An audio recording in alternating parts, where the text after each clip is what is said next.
மழை வந்துச்சுன்னா match draw ஆகும்.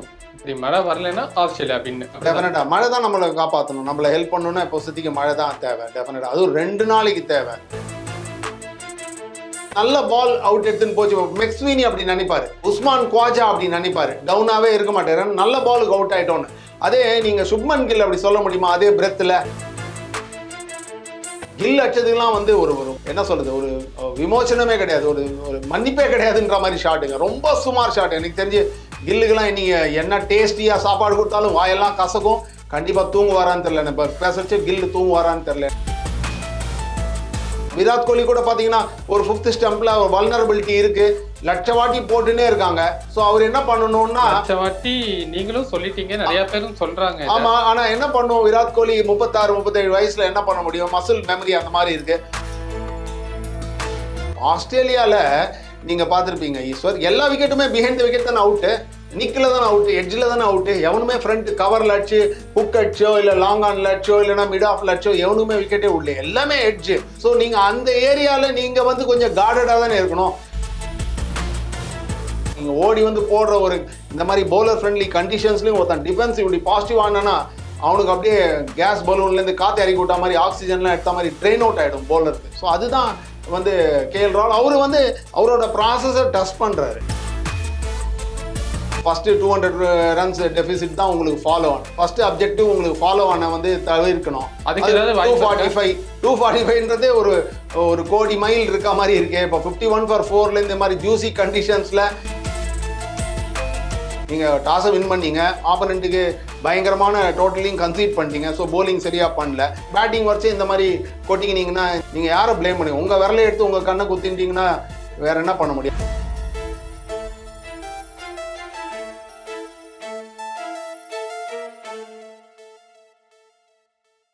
கிரிக்கெட் 20 ரசிகர்களுக்கு வணக்கம். எல்லாருமே எதிர்பார்க்குற மாதிரியான Australia versus India Border Gavaskar டிராஃபியோட 3rd டெஸ்ட் வந்து ரொம்ப பரபரப்பாக போயிட்டு இருக்கு.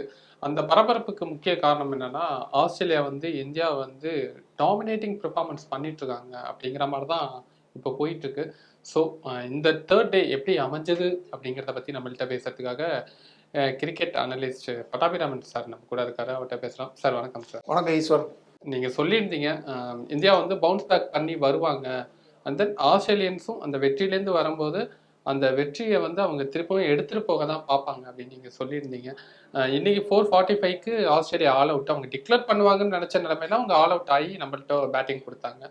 பட் இந்தியாவோட நிலைமை வந்து ரொம்ப கவலைக்கிடமாக இருக்குது. 51க்கு 4 வித்தின் 17 ஓவர்ஸில். ஸோ இதை எப்படி பார்க்கறது?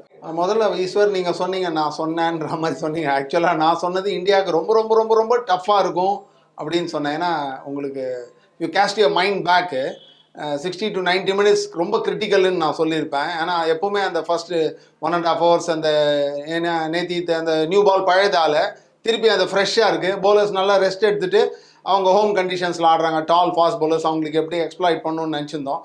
நம்ம எதிர்பார்த்த மாதிரி பார்த்தீங்கன்னா ஆஸ்திரேலியா இன்னைக்கு டக்குன்னு ரன்ஸ்க்கு கூட போகல. நேதன் லைன்லாம் பார்த்தீங்கன்னா 27, 28, 30 பால் கிட்ட ஆடி 2-3 ரன் தான் ஆச்சு. ஒரு டெய்லண்டர் ஸ்லாக் அப்படின்னுவான். கனாபனான்னு பேட்டை கூட ஓடலை, ஒரு அர்ஜென்சி காட்டுற மாதிரியே தெரியல. அதே ஒரு மாதிரி ஷாக்கிங்காக இருந்தது. கிட்டத்தட்ட அலெக்ஸ் கேரி ஒரு சைடில் அடிச்சிட்டு இருக்காருல, இவர் அடிக்கணுங்கிற அவசியமே இல்லை. இல்லை, அலெக்ஸ் கேரியும் பயங்கர 1 day மோடோ T20 மோடுன்ற மாதிரி கூட சொல்ல முடியாது. But having set that 40 run ஏதோ குவிச்சாங்க. மேபி அவங்க ஆஸ்திரேலியா நம்ம நினச்சிருந்தோம் 70-80 ரன் கூட குவிச்சிருக்கலாமோ, அட்லீஸ்ட் அட்டெம்ப்ட் பண்ணியிருக்கலாம். வருமா இல்லையான்றது தெரியாது, அட்டெம்ப்ட் கூட பண்ண மாதிரி தெரியல. மேபி அந்தளவுக்கு எக்ஸ்ட்ராடினரி இந்தியன்ஸ் போலிங் போட்டு அவங்க டை பண்ணிட்டாங்களா என்னன்றது கேட்டிங்கன்னா அது ஒரு பெரிய கேள்விக்குறி தான். ஸோ பட் அது ஒரு இது. But having set that India வந்து நம்ம சொன்ன மாதிரி தான் இந்த கண்டிஷன்ஸ் பார்த்தீங்கன்னா ஒரு மாதிரி ஜூஸியாக ஃப்ரெஷ்ஷாக இருந்தது. இப்போ பிச்சும் கொஞ்சம் ஒரு மாதிரி பேசியாக இருந்தது. டோனை செட் பண்ணிட்ட மாதிரி ஜெய்ஸ்வால் பார்த்தீங்கன்னா ஒரு 4 அடிச்சார் ஸ்ட்ரீக்கியாக.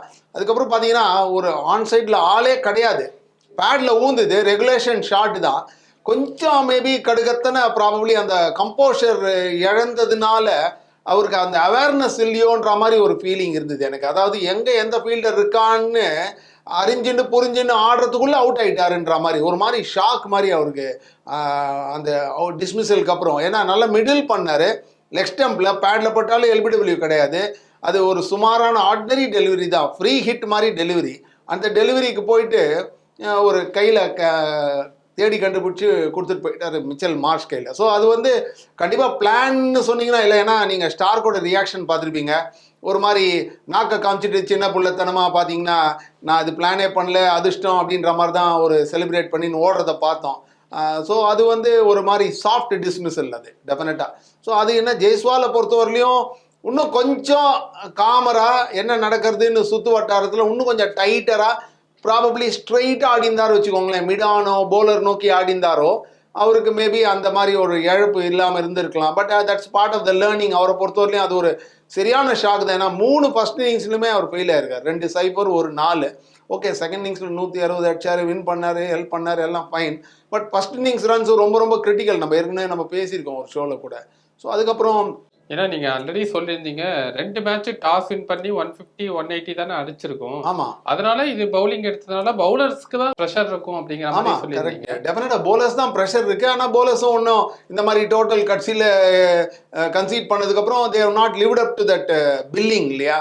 கேப்டன் ஒரு டாஸை வின் பண்ணி எலமெண்ட்ஸ் எல்லாம் அட்மாஸ்பியர்லாம் ஸ்டடி பண்ணிட்டு இவ்வளோ விண்ட் இருக்கும், இது இருக்கும், காற்று இருக்கும், க்ரீனாக இருக்கும், எல்லாம் ஸ்டடி பண்ணிட்டு இவ்வளோ ரன்ஸை கன்சீட் பண்ணிட்டீங்கன்னா ஆப்வியஸ்லி அது ஒரு கவுண்டர் ப்ரொடக்டிவ் டிவிஷன் தான். கேபால் ஜென்ரலாக ஹிஸ்டாரிக்கலாக பார்த்தீங்கன்னா நிறைய பேர் எல்லாம் ஜென்ரலாக பேட் தான் பண்ணுறாங்க. ஸோ ஓகே, போலர்ஸ்க்கு ப்ராபப்ளி எக்ஸ்ப்ளாய்ட் பண்ணுவாங்க நினச்சாரு, எதிர்பார்க்க முடியாது. பும்ராக்கு சப்போர்ட் இல்லை, நம்ம பேசினே போகலாம், அதுதான் உண்மை இல்லையா. பும்ரா ஒரு 1.25 போலர் வச்சுன்னு கஷ்டம். முன்னாடி எனக்கு ஒரு கூச் இங்கிலீஷ் லெஜண்ட் ஒரு கோட் ஒன்று சொல்லுவார், அது அப்ராப்ரியேட்டாக இந்த கான்டெக்ட்ல சொல்கிறேன். கூச் சொல்லுவார், ரிச்சர்ட் ஹேட்லின்னு ஒரு பெரிய லெஜண்ட் இருந்தார் போலர், நியூசிலாந்து ஃபாஸ்ட் போலர், இப்போ கூட இருக்காரு, legendary bowler sir Richard John ஹேட்லின்னுவான். இதே கேபால் 15 விக்கெட்ஸ் எடுத்திருக்காரு. எப்போன்னு கேட்டிங்கன்னா 85ல் இதே ஆஸ்திரேலியா நியூசிலாந்து மேட்ச்சில் டிரான்ஸ் டாஸ்மன் கேமில் 15 விக்கெட் எடுத்திருக்காரு. அந்த மாதிரி பெரிய சாம்பியன் போலர் அவர். வந்து சொல்கிறச்ச ஒரு கான்டெக்ட்ல சொன்னார் கூச், இவரை ஹேட்லி ஆடுறச்ச ஹேட்லி ஒரு எண்டில் ஆடுறேன் வேர்ல்டு பீட்டரு, இன்னொரு எண்டில் வந்து இல்ஃபர்ட் செகண்ட் 11 சீமர் அப்படின்னாரு. ஸோ கிட்டத்தட்ட அந்த மாதிரி கம்பேரிசன் ட்ரா பண்ணி சொல்லலாம். இப்போ பும்ரா ஒரு world class bowler, one of the all time greats கூட ஆகலாம். 4-5 இயர்ஸில் ரிட்டையர் ஆனதுக்கப்புறம் தெரியும் மார்ஷலோடையோ அந்த மாதிரி ஸ்ட்ரைக் ரேட்டு ரபாடா மாதிரி அந்த லெவலுக்கு போயிட்டு இருக்கிற ஒரு போலரும் அதர் எண்டில் பார்த்தீங்கன்னா ஒரு பெடஸ்ட்ரியனாக இருக்குது, அட்டாக் ஒரு மாதிரி ஆர்டினரியாக இருக்குது. ஸோ அந்த கான்டெக்ட்ல பாவம் Rohit Sharma helpless, runs conceit பண்ணிட்டாங்க. பட் என்னன்னா இவ்வளோ நம்ம நேற்று பேசின மாதிரி தான் இவ்வளோ ரன்ஸையும் கன்சீட் பண்ணிட்டு காலங்காத்தால் அந்த 1 hour 50 minutes ஆட வச்சு அந்த இரிட்டேஷன்னு டக்குன்னு வந்து உங்களுக்கு அந்த 10 நிமிஷத்தில் போய் ரஷ்ல புஷ்ல பேட் பண்ணின்னு ஃபோக்கஸ் பண்ணி கொண்டு வந்து ஆடணுன்றதுக்கு அது கேஎல் ராகுல்னால மஸ்டர் பண்ண முடிஞ்சுது. அந்த தாட் ப்ராசஸ், அந்த நிதானம், பந்த வர விட்டு மூக்கடியில் ஆடுறது, பால் வந்து பேட்ல படுறது, இவர் போய் தேடி போல. நீங்க சொல்ற மாதிரி கிட்டத்தட்ட நம்ம வந்து ஒரு 5 இன்னிங்ஸ் விளையாடி இருக்கோம். ஆமா, 5 இன்னிங்ஸ்ல பவுலர்ஸ் வந்து 400+ ரன்ஸ் கொடுத்தது வந்து இந்த ஒரு இன்னிங்ஸ்ல தான். இதுக்கு முன்னாடி இன்னிங்ஸ்லாம் பாத்தீங்கன்னா இந்த அளவுக்கு ரன்ஸ் வந்து கன்சிடர் பண்ணல. அப்ப அந்த பேட்டர் ஹெல்ப் பண்ணிருக்கலாம்ல, அப்ப யாருமே பண்ணல. அப்போ போன வாட்டி அந்த இன்னிங்ஸ் அந்த கண்டிஷன்ஸ் இதே தான், ஆஸ்திரேலியன் கண்டிஷன்ஸ், பவுன்ஸு. இப்போ கில்லோட இதெல்லாம் என்ன கண்டிஷன்ஸ் எல்லாம் வச்சு நம்ம சொல்ல முடியாது. நம்ம பேட்ஸ்மேனை ஜென்ரலாக சிம்பத்தைஸ் பண்ணுறோம், எம்பத்தைஸ் பண்ணுறோம். எப்போனா 5-10 ரன்குள்ள 5 நிமிஷத்துக்குள்ள அவுட் ஆகிட்டா பரவாயில்ல, ஏன்னா அவன் பிஃபோர் கெட்டிங் இன் அவுட் ஆகிடுறான். ஸோ அவனுக்கு கான்ஃபிடன்ஸ் இருக்கா இல்லையான்னு தெரியறதுக்கு முன்னாடி ஃபார்ம் ஸ்ட்ரைக் பண்ணிட்டு அவுட் ஆகிடுறான்னா பரவாயில்ல அப்படின்னு சொல்கிறோம். எப்போ அப்படி சொல்கிறோன்னா நல்ல பால் அவுட் எடுத்துன்னு போச்சு. மெக்ஸ்வீனி அப்படி நினைப்பாரு, உஸ்மான் குவாஜா அப்படின்னு நினைப்பாரு, டவுனாகவே இருக்க மாட்டாரு, நல்ல பாலுக்கு அவுட் ஆகிட்டோன்னு. அதே நீங்கள் சுப்மன் கில் அப்படி சொல்ல முடியுமா? அதே பிரெத்தில் ஒரு கம்பேரிசன் சொல்கிறேன். சுப்மன் கில்லும் ஆடின்னு இருக்காரு, அவர் இந்தியா விட்டா வெளியில் போனால் ஒரு ட்ராக் ரெக்கார்ட் ரொம்ப ரொம்ப சுமார். அப்போ பிரிஸ்பேன் கேபால் அடிச்ச 90க்கு அப்புறம் ரொம்ப சுமாராக இருக்குது ரெக்கார்டு. இது திரும்பி பாருங்கள், இன்றைக்கி ஒரு என்ன ஷாட் பாருங்கள், அவுட் சைடு ஆஃப் ஸ்டம்பு போயிட்டு ஒரு மாதிரி க்ரீம் பண்ணுற மாதிரி ஒரு ஃப்ளாஷியாக போயிட்டு அடிக்க. இந்தியன் கண்டிஷன்ஸில் பட்டிருக்கும், பாயிண்ட் மேலே 4 போயிருக்கலாமா இருக்கும். பட் இந்த மாதிரி கண்டிஷன்ஸில் பால் கொஞ்சம் டெக் ஆகி இந்த பக்கம் அந்த பக்கம் நவுறச்ச பேஸில் இந்த மாதிரி ஸ்லிப் கார்டனில் என்ன கேட்சிங், அது பினாமினல் கேட்ச் அங்கே பிடிச்சது. ஆமாம், பினாமினல் கேட்ச், அது பிடிச்சது பறந்தது இல்லையா. ஸோ அவர் என்ன ஹெப்டியாக பல்கியார், அதுக்கும் அப்பாற்பட்டு லெஃப்ட் சைடில் அன்நேச்சுரல் சைடில் பறந்து பிடிச்சது யார் உங்களுக்கு, பைசன் அப்படின்றான் Mitchell Marsh nickname. So என்ன சொல்கிறோன்னா இன்னும் கொஞ்சம் ஹார்டராக டைட்டராக ஆப்ளிகேஷன் இல்லை, அதுதான் உண்மை. ஸோ பேட்ஸ்மேன் அடிக்கலைன்னா நம்ம அலசி ஆராய்ஞ்சு பார்க்கணும், அந்த லேயரை சர்ஃபேஸுக்கு பிரித்து பார்த்தா தான் தெரியறது. நல்ல பாலுக்கு அவுட் ஆகிறாங்கன்னா இவனா துரத்தி போய் ரன்னுக்கு ஏங்கி ஒரு ஃப்ளாஷி ஷாட்டுக்கு போயிட்டு எட்ஜு பண்ணுறானா அப்படின்றது தான் பார்க்கணும். விராட் கோலி கூட பார்த்தீங்கன்னா ஒரு 5th ஸ்டம்பில் ஒரு வல்னரபிலிட்டி இருக்குது, லட்ச வாட்டி போட்டுனே இருக்காங்க. ஸோ அவர் என்ன பண்ணணும்னா, லட்ச வாட்டி நீங்களும் சொல்லிட்டீங்க, நிறைய பேரும் சொல்றாங்க இத. ஆமா, ஆனா என்ன பண்ணும் விராட் கோலி 36 37 வயசுல என்ன பண்ண முடியும்? மசில் மெமரி அந்த மாதிரி இருக்கு, அந்த ஈகர்னஸ் இருக்கு, பேட் டு பால் போடணும்னு. அவர் பெருசா பேட் ஃபுட் பிளே கிடையாது. அவரோட இன்ஸ்டிங்டே வெயிட் ஃப்ரண்ட்ல போட்டு எனர்ஜி டுவர்ட்ஸ் த பால்ன்ற மாதிரி தான் அவர் திங்கிங். அப்ப என்ன பண்ணணும்னா, maybe outside the right I probably ஒரு சொன்ன மாதிரி ஒரு ஒரு ஒரு பேச்சுக்கு சொல்லலாம், ஒரு 1000 லட்ச பாலோ ஆடி ஆடி ஆடி ஆடி விட்டு விட்டு விட்டு விட்டு அந்த பழைய மெமரியை எரேஸ் பண்ணி புது மெமரியை இம்ப்ளான்ட் பண்ணணும். ஸோ அது 36 37 வயசுல இவ்வளோ பழகின விராட் கோலிக்கு எவ்வளோ சீக்கிரம் அது பண்ண முடியும்? அதில் நம்பிக்கை ஃபர்ஸ்ட் வரணும். அந்த மாதிரி பண்ணணும்னு டைம் இருக்கணும். அதை அன்லேர்ன் பண்ணி ரீலேர்ன் பண்ணி இம்ப்ளிமெண்ட் பண்ணணும். இல்லைன்னா வேற வழியே கிடையாது. அது வரலையும் ஆஸ்திரேலியன்ஸ் பொறுத்தவரையிலையும் அவனுக்கு ஒன்றும் தே வில் வெயிட் இல்லையா? ஆஸ்திரேலியன்ஸ் எண்ட்லெஸ்ஸாக வெயிட் பண்ண, வல்ச்சர் மாதிரி வெயிட் பண்ணுறான். நீ எப்போ எனக்கு தெரியும் இன்னைக்கு இல்லைன்னா இப்போ இல்லைன்னா 10 பால் 15 பால் 20 பால் 30 பாலில் கூட விராட் கோலி எடுக்கிறதுக்கு தயாராக இருக்கானே. ஸோ அவன் நேகிங்காக போட்டு போட்டு போட்டு போட்டு கழுத்து அறுக்கிறான், அவ்வளோதான். அதுக்கு ஒரு பலன் கிடைக்கிறது. விராட் கோலியும் மாட்டிக்கிறார். திருப்பி போய் அந்த ஒரு ஒரு பியூட்டிஃபுல் கவர் டிரைவுக்கு போயிட்டு ஒரு ஃபெதரு மாட்டி. நீங்கள் ஃபர்ஸ்ட் நீங்கள் ஆஸ்திரேலியாவில் அவரோட வீக்னஸா அவங்க ஸ்ட்ரென்த்தனா பயன்படுத்துறாங்க, அவ்வளோதான். அது இன்டர்நேஷனல் கிரிக்கெட்டில் அது இந்த காலத்தில் ஒன்றும் பெரிய சயின்டிஸ்டாவோ இருக்கணும்னு அவசியம் இல்லையே. நீங்க ரெக்கார்டை பார்த்தீங்கன்னா டக்குன்னு சொல்லிடுது. ஆஸ்திரேலியால நீங்க பார்த்துருப்பீங்க ஈஸ்வர், எல்லா விக்கெட்டுமே பிஹைண்ட் த விக்கெட் தானே அவுட்டு, நிக்கில் தானே அவுட்டு, எட்ஜில் தானே அவுட்டு. எவனுமே ஃப்ரண்ட் கவர்ல அடிச்சு ஹுக் அடிச்சோ இல்லை லாங் ஆன்ல அடிச்சோ இல்லைன்னா மிட் ஆஃப்ல அடிச்சோ எவனுமே விக்கெட்டே உள்ளே, எல்லாமே எட்ஜு. ஸோ அப்போ ஏதோ விஷயம் இருக்கு இல்லையா? பிரிஸ்பேன் கேபால எட்ஜு படுறது பேசியா ஒரு லெங்க்ல போட்டீங்கன்னா டெஃபினட்டா எட்ஜு கிடைக்கும்னு தெரியறது. ஸோ நீங்க அந்த ஏரியால நீங்க வந்து கொஞ்சம் கார்டடா தானே இருக்கணும்.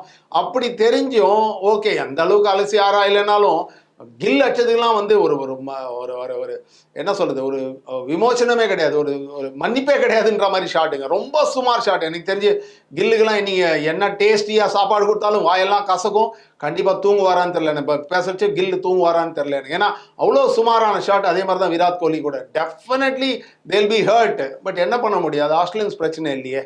ஆஸ்திரேலியன்ஸ் ஒரு பிளானுக்கு போடுறான், அது ஃப்ரக்டிஃபை ஆகுது, அவன் சந்தோஷமா எடுத்துப்பான் ரிசல்ட், அவ்வளோதான். அப்படியே ராகுல், கிளாசி ராகுல், அவரோட knock back to back wicket போயிட்டே இருக்கு. எவ்வளவு ஸ்லோ அண்ட் ஸ்டெடியா சூப்பரா விளையாடிட்டு இருக்காரு. கண்டிப்பா அதுதான் வர்ச்சியுங்க. அதுதான் பந்து, நான் சொன்ன மாதிரி 2 நிமிஷம் முன்னாடி பந்து வந்து பேட்ல அடிக்கிறது. கேன் வில்லியம்சன் பேட்டிங் நீங்க பார்த்துருப்பீங்க. அக்ராஸ் த டாஸ்மன் சீனி ஒரு 155 அடிச்சிருக்காரு, 33rd செஞ்சுரி ஸ்மித் மாதிரி. அவர் பேட்டிங் பார்த்து நீங்க ரசிச்சிருப்பீங்கன்னு நினைக்கிறேன் ஈஸ்வர். பாலை மூக்கு அடியில், ஹெல்மெட் அடியில், அந்த லிட் அடியில் வர விட்டு, அந்த கிரில் அடியில் வர விட்டு டிஃபென்ஸ் ஆடுறச்சே நீங்க பார்த்துருப்பீங்க. பந்து வந்து பேட்ல படும், பேட்டே கொஞ்சம் பின்னாடி போவோம், அந்த மாதிரி அப்படியே நிறுத்துவார் பந்தை, பூட்லேஸ் கீழே நிறுத்துவார். ஸோ ராகுல்னா அதே மாதிரி ஸ்கூலில் அதே மாதிரி எப்படி sir, cut from the same fabric அப்படின்னும், அதே ஸ்கூல் ஆஃப் பேட்ஸ்மேன்ஷிப். ராகுல், புஜாரா ஆல்சோ டெஃபினெட்லி புஜாராவும் அதே தான், டெஃபினெட்லி இவரும் அதே தான். டெஃபினெட்லி அந்த பாலை பூட்லேஸ் பக்கத்தில் நிறுத்தது ஏன்னா ஒரு போலருக்கு வந்து பயங்கரமாக வெறுப்பாக இருக்கும். அவ்வளோ இன்டென்சிட்டி எஃபர்ட் போட்டு நீங்கள் விக்கெட்டை அட்டாக் பண்ணுறீங்க, அக்யூரேட்டாக போடுறீங்க, ஒரு பிளானில் போடுறீங்க. அதுக்கும் அப்பாற்பட்டு இவன் ஸ்டோன் வால் பண்ணுற மாதிரி, ஒரு கருங்கல் ஜெல்லியை தூக்கி போட்டாலும் நிறுத்துறோன்ற மாதிரி அது ஒரு ஒரு ஒரு ஒரு பிளண்ட் பண்ணுறது. அதாவது நீங்கள் உங்கள் டிஃபென்ஸில் கூட நீங்கள் அட்டாக்கிங்காக இருக்கலாம் மைண்ட் செட்லன்றது காட்டுறது. ஒரு பாசிட்டிவிட்டி இருக்கு. டிஃபென்ஸ்னா எல்லாமே, அஃபென்ஸ்னா எல்லாம் அடிக்கணும் 4-6 தான் இல்லை. நீங்கள் ஓடி வந்து போடுற ஒரு இந்த மாதிரி பவுலர் ஃப்ரெண்ட்லி கண்டிஷன்ஸ்லையும் ஒருத்தன் டிஃபென்ஸ் இப்படி பாசிட்டிவ் ஆனா அவனுக்கு அப்படியே கேஸ் பலூன்லேருந்து காற்று இறக்கி விட்டா மாதிரி, ஆக்சிஜன்லாம் எடுத்த மாதிரி ட்ரெயின் அவுட் ஆகிடும் பவுலருக்கு. ஸோ அதுதான் வந்து கேஎல் ராகுல். அவர் வந்து அவரோட ப்ராசஸை டஸ்ட் பண்ணுறாரு. அவர் வந்து T20ல 100 வச்சிருக்காரு, ஐபிஎல்ல வருஷம் 500 ரன் அடிக்கிறாரு, ஆல் ஃபார்மேட்ஸ் ஆடுறாரு. ஆனாலும் பார்த்தீங்கன்னா அவர் வந்து இந்த கேமுக்கு, இந்த சுச்சுவேஷனுக்கு மைண்டை ஓரியன்ட் பண்ணி டக்குன்னு அடாப்ட் பண்ணிக்கிறார் பாருங்க. இதுதான் நான் ஆட போகிறேன் அப்படின்ற ஒரு மனநிலை, அதை வந்து 100% வில் பவர்ல எக்ஸிக்யூட் பண்றாரு. அது பார்க்கறதுக்கே ரொம்ப சந்தோஷமா இருக்கு. டெஃபினட்டா நேற்றுக்கு நீங்க சொல்லியிருந்தீங்க ரோஹித் தான் ஓப்பனிங் விளையாட வாய்ப்பு இருக்கு, ராகுலை வந்து அவரோட டவுன்ல இறக்கிறதுக்கு தான் வாய்ப்பு இருக்குன்னு சொல்லியிருந்தீங்க. பட் ஆனா செல்ஃப்லெஸ்ஸா பண்ணிருக்காருன்னு சொல்லலாம் ரோஹித். ஏன்னா டீம் இன்ட்ரெஸ்ட் அவருக்கு அப்பாற்பட்டு வச்சிருக்காரு. அது ஒரு நிறைய ஒரு ஒரு ஒப்பீனியனேட்டட் இதுதான். அது என்ன நடக்க போறது என்னன்னா, நம்ம நினைச்சோம் ஆக்சுவலா ரோஹித் சர்மாவுக்கு பேஸ் பிடிக்கும், பால் வந்து மோத அவர் வந்து ஃப்ரீ ஃப்ளோயிங் ஆடி அந்த நியூ பால்ல பயங்கர அட்டாக்கிங் ஃபீல்ட்ஸ் இருக்கு. அந்த அட்டாக்கிங் ஃபீல்ட்ஸை எக்ஸ்ப்ளாய்ட் பண்ணி நிறைய பவுண்டரி ஹிட்டர். ரோஹித் சர்மா ஓடி ஓடி 3 ஓடி எடுக்கிற பிளேயர் கிடையாது ரோஹித் சர்மா. விராட் கோலி மாதிரி கிடையாது. இவர் அடிக்கிற பிளேயர், பவுண்டரி அடிக்கிற பிளேயர். ஸோ நியூ பால்ல பந்து ஃபாஸ்ட்டாக வந்ததுன்னா இவர் attack is the best form of டிஃபென்ஸ்ன்ற மாதிரி பேட்டை விடுற டைப்பு. ஸோ போல்டாக ஹுக் அடிக்கிற பிளேயர், கட் அடிக்கிற பிளேயர். ஸோ நம்ம அது மாதிரி எதிர்பார்த்தோம். But having set that is taken the right call. ஆனால் எவென்ச்சுவலாக அனாலிசிஸில் ராகுல் ஆடுறதை வச்சு ஸோ நல்ல செட் காம்பினேஷன் டிஸ்டர்ப் பண்ண விடுறது, நம்ம வந்து செல்ஃப்லெஸ்ஸாக ஒரு டீம் இன்ட்ரெஸ்ட்டை நம்ம வைக்கலாம்னு சொல்லிட்டு பண்ணியிருக்காரு. ஆனால் நெட்ஸில் கூட போன வாரம் ஃபுல்லுமே அடிலைட்டில் அந்த ரெஸ்ட் டே கிடைக்கிறச்சியும் இங்கே ஆடுறச்சியும் நியூ பாலில் நிறைய ப்ராக்டிஸ் பண்ணியிருக்காரு. பட் மேபி அவர் நினச்சிருக்கலாம் ஆப்டிமிஸ்டிக்காக செகண்ட் நியூ பால் கூட நம்பர் 6 வந்து ஆடலாமேன்னு கூட நினச்சி கூட ப்ராக்டிஸ் பண்ணியிருக்கலாம். பட் இதெல்லாம் வந்து கேப்டனோட கால், நல்ல கால் தான். எவென்ச்சுவல் அனாலிசிஸ்ல நல்ல கால் தான். ஃபர்ஸ்ட் நியூ பால்லே வந்துட்டாரே சார் உள்ள. ஆமா, அதான் சொல்றேன். அவரு சும்மா ஒரு தமாஷ்க்கு சொல்றாரு. அதாவது பிராக்டிஸ் பண்ணது new ball, first new ball, second new பாலுக்கு நம்பர் 6 வந்தா நீங்க டீம் நல்லா ஆனா நீங்க செகண்ட் நியூ பால் வெதர் பண்ணுமே 80 ஓவர்ஸ்க்கு அப்புறமே.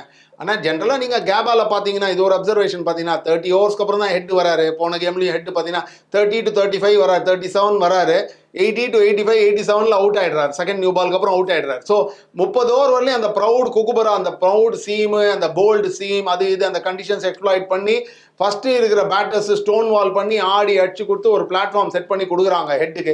நம்ம இது சொல்றதுனால ஹெட்டோட நாக்குலேருந்து கிரெடிட் எடுக்கிறோம்னு அர்த்தம் இல்லை. சும்மா நம்ம அனலைஸ் பண்ணி அப்சர்வ் பண்ணி சொல்றோம். ஒரு 30-40 ஓவருக்கு டஃப்பாக இருக்குது. அந்த பீரியடில் ஓப்பனர்ஸும் எல்லாம் ஆடி இவருக்கு அந்த தளத்தை போட்டு கொடுத்துட்றாங்க. அதுக்கப்புறம் ஹெட்டு வந்து அந்த ஃப்ரீடமோட மைண்டு குழப்பிக்காமல் நிறைய அனாலிசிஸ் பண்ணால் பெராலிசிஸ் ஆகிடும்ன்ற மாதிரி அதெல்லாம் பண்ணாமல் ஃப்ரீ ஃப்ளோயிங்காக அட்டாக் பண்ணி இந்தியாவோட ஃபேவரட் ஆப்பனண்ட் போட்டு அடி அடி அடி கீழ்கின்னு கீழ்ச்சிடுறாரு. செகண்ட் நியூ பால் வருது, 80க்கு அப்புறம் வருது, 87, 88, 85 அந்த மாதிரி சமயத்தில் நியூ பால் அவுட் ஆயிடும், டேமேஜ் பண்ணிட்டு போயிடுறாரு. ஸோ இதுதான் வந்து பார்த்தீங்கன்னா அதில் என்ன மாரல்னா, ஆஸ்திரேலியன் கண்டிஷன்ஸ் 30 ஓவர்ஸ் அந்த ரெட் குக்குபரா ரொம்ப பிரைட்டா ரெட்டா ப்ரௌட் சீமோட எக்ஸ்ப்ளாய்ட் பண்ற கெட்டிக்கார போலர்ஸ் எக்ஸ்ப்ளாய்ட் பண்றாங்க.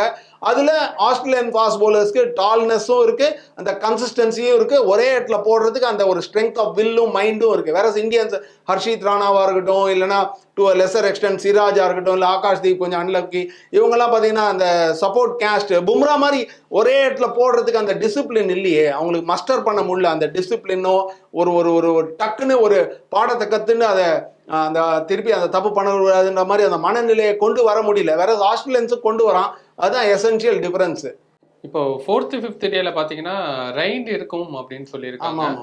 ஸோ இதனால இந்த மேட்ச் எதை நோக்கி பயணிக்க வாய்ப்பு இருக்கு? முதல் டார்கெட் பாத்தீங்கன்னா இந்த மாதிரி ஹியூஜ் டோட்டலுக்கு அப்புறம் நம்ம நேத்திக்கே பேசணும், Australians want to bat only once, ரெண்டாவது வாட்டி பேட்டிங் ஆடக்கூடாதுன்ற மாதிரி தான் இந்த மாதிரி டோட்டலில் போட்டிருக்கான். ஸோ ஃபர்ஸ்ட் 200 ரன்ஸ் டெபிசிட் தான் உங்களுக்கு ஃபாலோ ஆன். ஃபர்ஸ்ட் அப்ஜெக்டிவ் உங்களுக்கு ஃபாலோ ஆன வந்து தவிர்க்கணும். அதுக்கு 245ன்றதே ஒரு கோடி மைல் இருக்க மாதிரி இருக்கு. இப்போ 51 for 4ல இந்த மாதிரி ஜூசி கண்டிஷன்ஸ்ல ரோஹித் சர்மாவோட பெருசா பிரமாதமா 10-15 இன்னிங்ஸ்ல ஃபார்ம் இல்லை.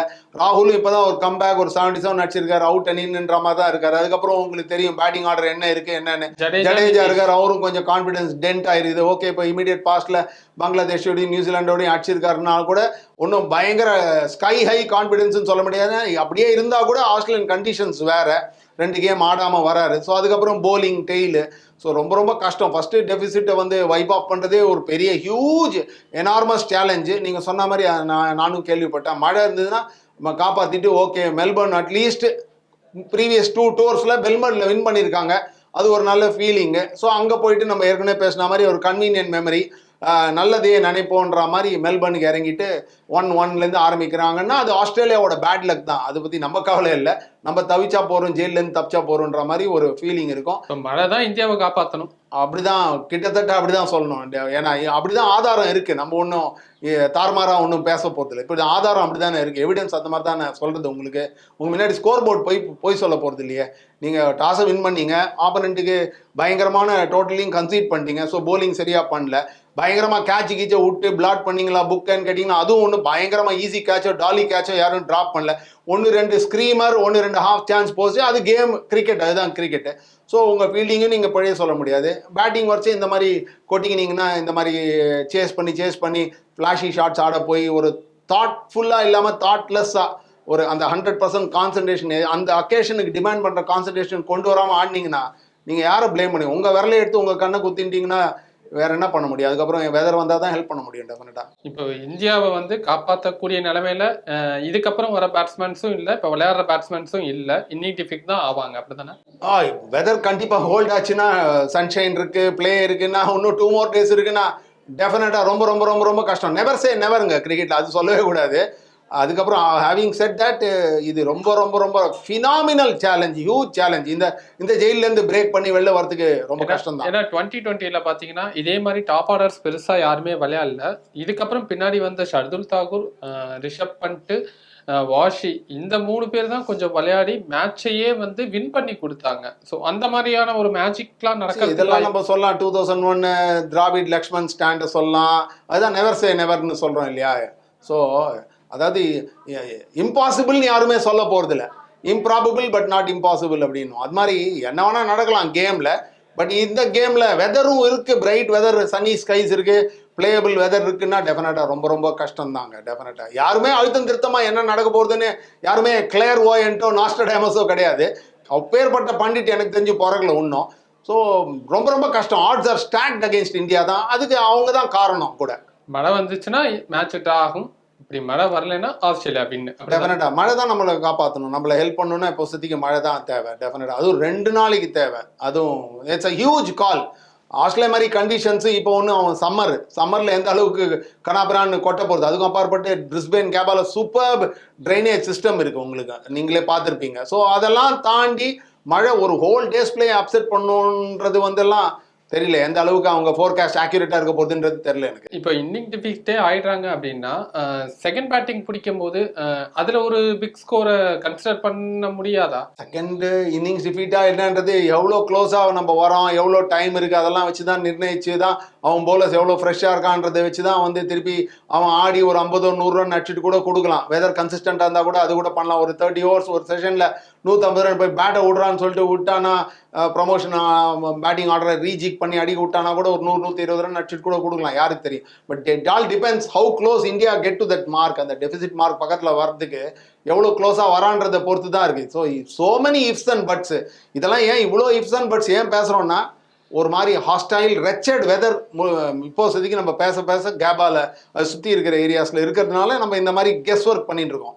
ஓகே சார், பார்க்கலாம் என்ன நடக்க போகுதுங்கிறது தெரியாது. மழை இந்தியாவை காப்பாற்றுமா இல்லை ஆஸ்திரேலியா? மழை வந்தால் கண்டிப்பாக காப்பாற்றிருக்கு, அதில் என்ன சந்தேகமே இல்லையே. அதான் மழை வந்து இந்தியாவை காப்பாற்றுமா இல்லை எவ்வளோ மழை வரும்ன்றது தான் இது கொஸ்டின் மார்க். ஏன்னா கேபா ஒரு ஃபினாமினல் ட்ரைனேஜ் சிஸ்டம் இருக்குன்னு வேற சொல்கிறான்.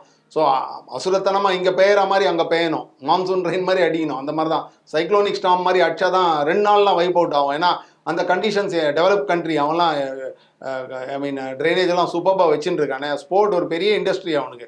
ஸோ அதனால் வீண் பண்ணிக்க மாட்டான். அவன் அதெல்லாம் எதிர்பார்த்துருப்பான். பட் ஓகே, அது யார் கையிலையும் இல்லை. நேச்சர் யாருமே அந்த அளவுக்கு ஆக்யூரேட்டாக ப்ரெடிக்ட் பண்ண முடியாது. பார்ப்போம் சார். இப்போ 3வது நாள் முடிஞ்சிருக்கு.